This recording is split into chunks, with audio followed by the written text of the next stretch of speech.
Welcome to Technia TV. Hello, I am Dr. Sandeep Kumar delivering lecture on sampling design. A sample design is the framework or roadmap that serves as the basis for the selection of a survey sample and affects many other important aspects of a survey as well.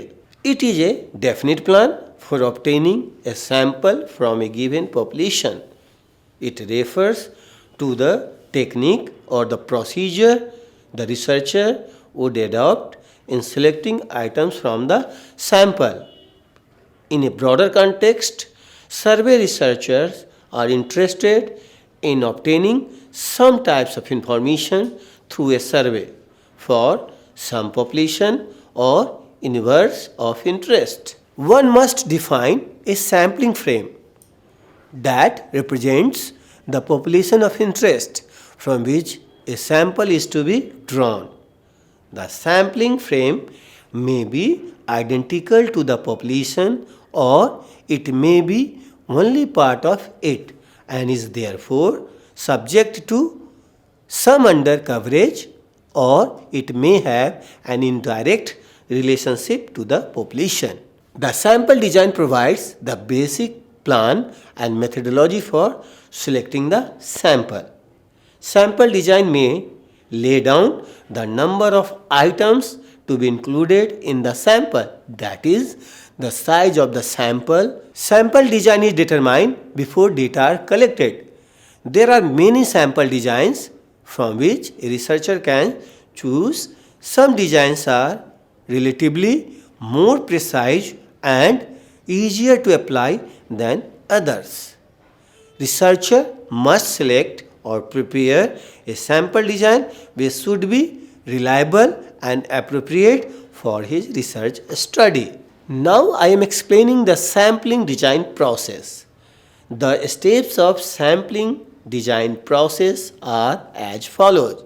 First one, define populations or universe.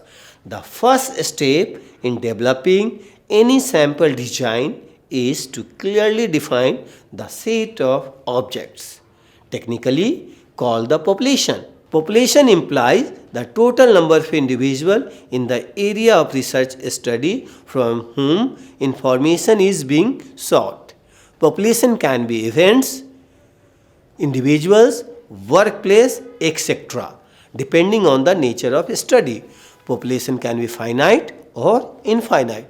In finite universe, the number of items is certain, but in case of an infinite universe, the number of items is infinite.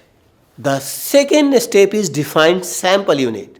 Sampling unit may be an individual, a social unit such as family, club, school, a geographical one such as state, district, etc., or a construction unit such as house, flat, etc., from which information is required for research. The third step is determine sample frame or source list.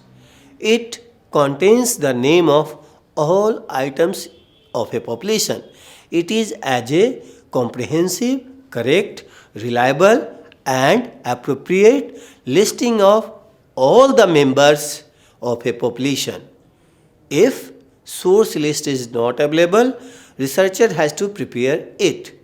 The source list must be representative of the populations. The fourth step is selecting sampling techniques.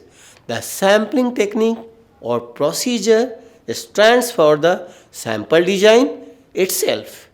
There are several sample designs that the researcher may select for their concerned research study. Obviously, he would like to select that design which for a given sample size and for a given cost has a smaller sampling error. The fifth one is determine sample size. It refers to the number of elements to be selected from the population to constitute a sample.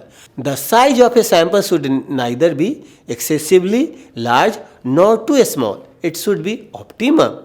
The decision on sample size also influenced by the factor such as nature of populations, nature of respondents, resources available for conducting research, sampling technique, etc.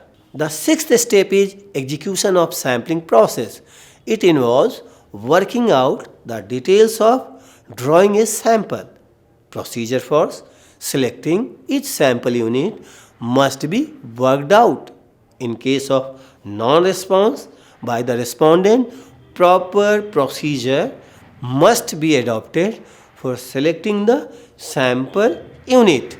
Now I am explaining the types of sampling techniques. There are different types of sample design based on two factors. First one, on representation basis. On the representation basis, the sample may be probability sampling or it may be non-probability sampling. Second one, on the basis of on element selection techniques. On element selection basis, the sample may be either unrestricted or restricted. When each sample element is drawn individually from the population at large, then the sample so drawn is known as whereas all other forms of sampling are covered under the term restricted sampling. Now, on the basis of representations, in general or representation basis, there are two types of techniques of sampling. First one, probability sampling, and the second one, non-probability sampling. Thanks. In next lecture, I will discuss the probability and non-probability sampling techniques. Thanks a lot.